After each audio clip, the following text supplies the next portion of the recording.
Hello everybody, welcome to the channel. My name is Ben Alexander. If you're new here, it's good to see you.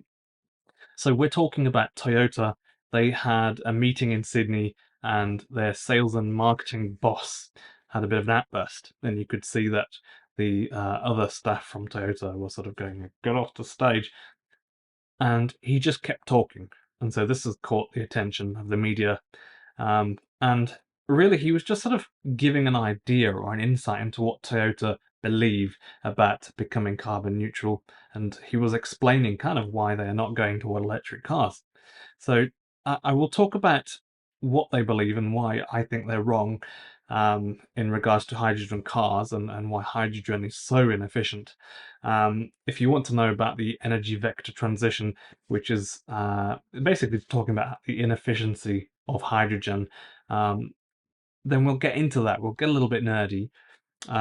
So here's what he said. He was on stage in Sydney and he said, we believe that to get carbon neutrality, you have to take everyone on the journey. You have to have a solution for the market you're operating in. In the market we operate in, we believe right now that the solution is a diversity of products and powertrains, engines. We'll have battery vehicles, battery electric vehicles, for some customers who will want that in town. We'll have hybrid electric vehicles, fuel cell electric vehicles, and plug-in hybrid electric vehicles. By 2030, every Toyota in our range, apart from the GR performance cars, will have some form of electrification. Not so great. He's sort of explaining what Toyota are thinking, but I think they're kind of on their own. Clearly, uh, all the world leaders and all the other big brands around the world are all moving toward electrification. We would be moving toward hydrogen if it was viable. My belief is that it's not economically viable for a couple of reasons, and namely the inefficiency of it. So, and there's also the fact that you have to drive around with a pressurized tank in your car that has 5 or 10,000 psi in it. That's not an attractive prospect. So basically, to produce the hydrogen to drive 200 kilometers, you need about 1 kilogram of hydrogen. And to drive 200 kilometers, that will use 55 kilowatt hours of electricity just to produce it. And then it will still be in a factory. That's not being put around, moved and transported and then put into your car. Just the act of pumping it from a tank into your car uses 6 kilowatt hour per kilogram. So 6 kilowatt hours of electricity to pump 200 kilometers worth of hydrogen into the tank. It's kind of crazy. Just to pump something into a tank and it have 5 or 10,000 psi is a challenge. That's why it uses so much electricity.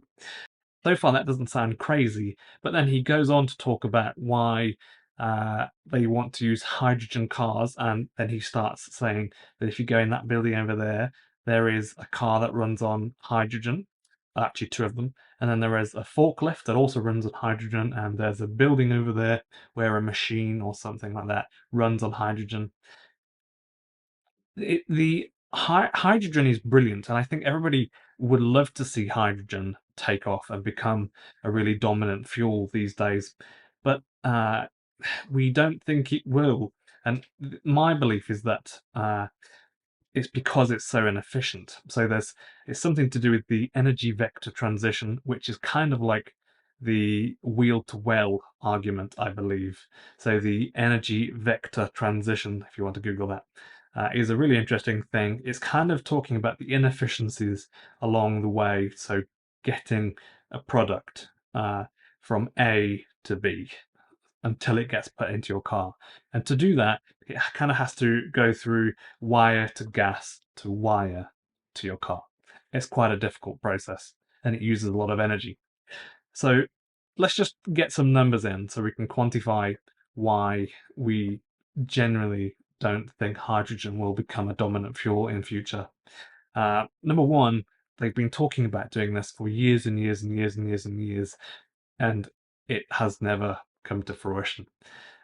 We don't particularly want to have a tank in our car that's pressurized to 5 or 10,000 psi generally. There's been surveys on this, and people all basically say, I don't want to drive a car that has, 600 bar of pressure in it. Fair enough. That's a bit crazy. And also to repair that system, the fuel system on a hydrogen car, is crazy expensive.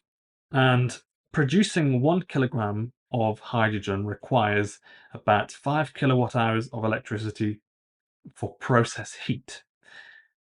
55 kilowatt hours of electricity is used to produce 1 kilogram of hydrogen, which will drive you about 200 kilometers or so in a car. So, plus, just to take that hydrogen from a tank and put it into your car, you need a lot of energy to compress it to 5 or 10,000 psi. So, just to take it from a tank into your car, kind of like a petrol pump, you need to use 6 kilowatt hours of electricity per kilogram of hydrogen. So if you want to drive 200 kilometers, you also need to use 6 kilowatt hours of energy, electricity, just to pump it into your car. That's crazy bad.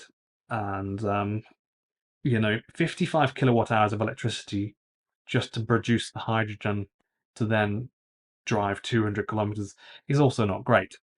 However, if you talk about the wheel-to-well argument for fossil fuels, so I remember a statistic from my old petrol car years ago was that it produced 118 grams of carbon per kilometer it drove. But actually, when you consider the carbon emitted from well to wheel, so from when it's underground and we dig it up and we suck it up and put it in a ship and then drive it somewhere, refine it, drive it to a couple of places, put it in your petrol tank, and then you burn it. That 118 grams is actually more like 500 or 450 to 500 is best estimates. Actually, hydrogen is very efficient, but only providing that you can supply it and produce it with clean energy. But it uses so much of it, even if it was clean energy, that's why it's a bit of an issue. Not to mention the very specialist equipment you need to actually just produce it, move it, and pump it into a car. And then also to repair those systems is incredibly dangerous and expensive. And I think this is why people aren't really buying hydrogen cars. So I'm not a specialist on hydrogen, but I have done a lot of research and I've read a lot, all the articles. I've read a lot of this, and I really think hydrogen should still be looked at in the future, maybe. But definitely for now, in the coming years, I think, just like everybody else, battery electric vehicles are the way forward. Uh, there doesn't seem to be any doubt on that by basically the world's smartest people. So that's what I think about that. I believe that even now batteries are getting cheaper. They're using less ingredients like nickel and cobalt in batteries, like the LFP batteries. However you fuel your car, whether it's electricity or with hydrogen or petrol or diesel, there's somewhere along the line there will be an expense, so there'll be an inefficiency. So, for example, the electricity used just to refine 1 litre of petrol is enough to drive an electric car about 80 or 90 miles just to refine the petrol.